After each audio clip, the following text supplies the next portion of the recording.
Okay, so I'm going to work to 12 stitches past my marker. So 1, 2, 3, 4, 5, 6, 7, 8, 9, 10, 11, 12.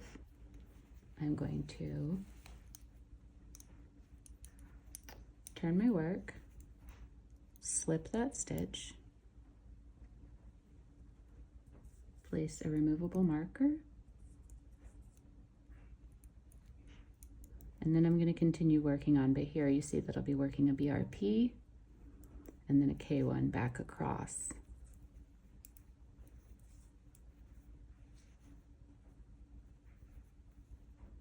So BRP, K1, BRP, K1.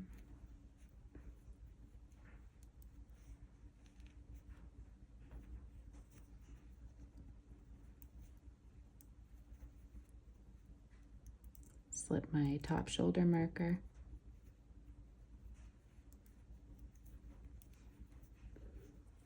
Two, three, four, five. And then I'm going to go 11 in the other direction as the pattern dictates. So right now we have 2, 4, 6, 8, 9, 10, 11, ending on that knit stitch. I'm going to turn my work, slip my stitch, clip it,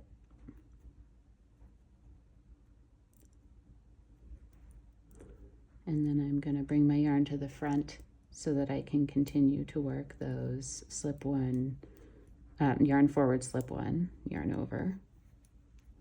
So the yarn is in front, I'm slipping and yarn overing at the same time.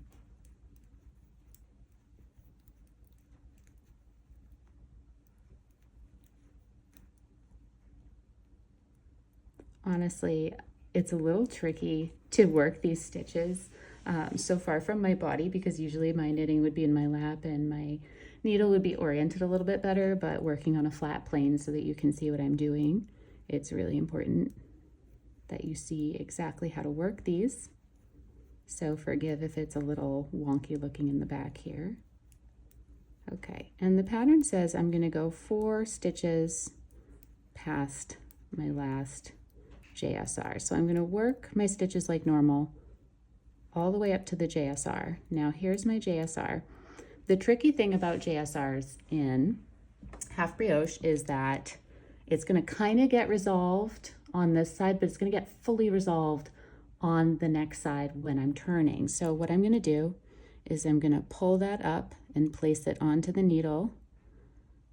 I'm going to bring my yarn to the front, and I'm actually going to put my needle into both the knit stitch and the clipped part, and I'm going to slip those both together while making a yarn over at the same time. And that's going to count as stitch number 1, 2, 3, 4, and here I am ready to work a short row. So I'm going to JSR, I'm going to turn my work, I'm going to slip it, I'm going to clip my next marker, and then I'm going to go right into my BRP, K1. Now here's where it gets really tricky, because you can see that this leg is kind of like off to the side, so you have to pay close attention to that. I'm going to insert my needle into my slip stitch and my yarn overed stitch, and then I'm going to also make sure that that prior short row gets worked, and I'm going to BRP those 3 legs together. It seems a little bulky, but it actually works out really nicely in the finished fabric. And now I'm going to work back across. And so honestly, BRP feels a lot like a P2 tog to me. So I just kind of think K1, P1 when I'm working on the wrong side, even though it's not technically a K1, P1. It's an easier, it simplifies it a little bit for you when you're thinking about it. So here I am working across these stitches. Now resolving this one is also gonna be a little different than a typical JSR. The motions are the same, but let me get up to it and I'll show you.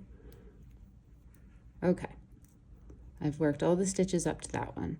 Now on my next one I would do a BRP, but the way the legs are sitting right now, it's going to have them twist if I just work them normally. So I'm going to slip these two knitwise, place them back on my needle. Then I'm going to pull this, put it onto the needle, and then I'm actually going to put my yarn in the back and insert my needle through the back, through those three, so that they all resolve at the same time. And that counts as 1, 2, 3, 4. I'm going to turn my work, slip that first stitch, grab a pin, clip it, and repeat the whole process over again.